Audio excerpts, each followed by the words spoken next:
Hey there, Shalene here, and absolutely joyful to be with you today. We're going to talk about some great parenting tips. Now, I did plenty of things that didn't go well, plenty of them, but I would love to share with you some things that did go well.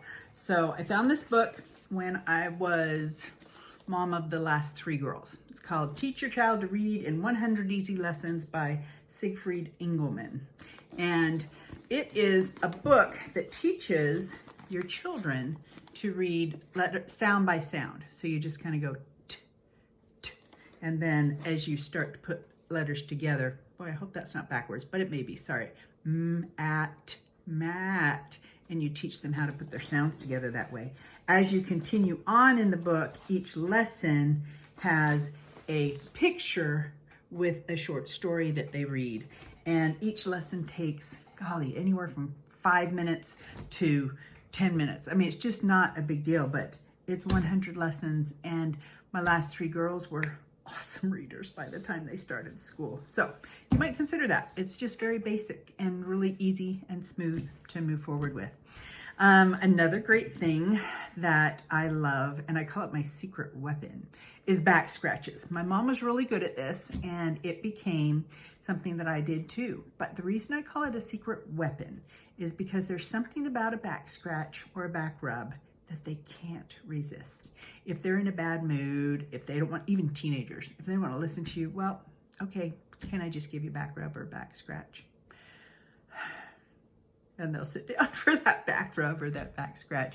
And there's something about touching and comforting them and making them feel good that just helps them feel better and be ready to talk and work things out. Secret weapon, super important. I think it's really important to admit to your children when you're wrong, even teenagers. So there was times when, okay, there was a lot of times. I was a yeller, and I've shared that in another podcast. And I can remember waking up in the morning and just going in my prayers, thank you, Heavenly Father, that I have a fresh new day to start again so that I can try to do better. So I know it's not easy to stay calm. And I can remember just being upset about things. But I just feel it's important to say, I'm so sorry I lost my temper. I'm so sorry I chose to do this. That probably wasn't the right way to handle it. It shows that we're okay making mistakes, because making mistakes is part of the process of growing up, no matter how old we are.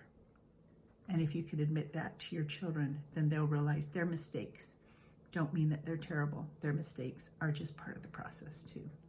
So that's good stuff. Family goals. I'm going to just suggest that maybe you might have a curfew. Oh, and if you make up these rules while you're all together, what do you think would be a good curfew, and why would we do that? You get this discussion going and they're part of the decision, then they do better. So you have routines, you have chores that work well. Really important for them to know. But if they help set them up and they know what they are and they help set them up, all those routines and rules go so much better. So the last one is important. And I know it's not always easy, but I want you to consider to try to always be at the crossroads. So by what I mean at the crossroads is when your child comes home from school, if you can be there. When they come home from a date, if you can be awake. If they are leaving the home for the day, if you can be there to say, have a great day. And I'll be thinking of you today. I'll be saying a prayer for you today. They go out the door feeling that way. When they come home from school, from work, from a date, they are most likely ready to say, and this is what happened. Good or bad. If it's bad and it was awful, they're more likely to share it with you right then than 2 or 3 hours later. If it was fantastic, they're more likely to share it with you right then at the crossroads than 2 or 3 hours later. And I know that this is one of the most important tips I could give you. Spend whatever you have to do. Find ways to spend that time with them. Find ways to be there at those crossroads so that you can share with them whatever it is that they're going through. the positives or the negatives. Your relationship with them will be better. Thanks for listening.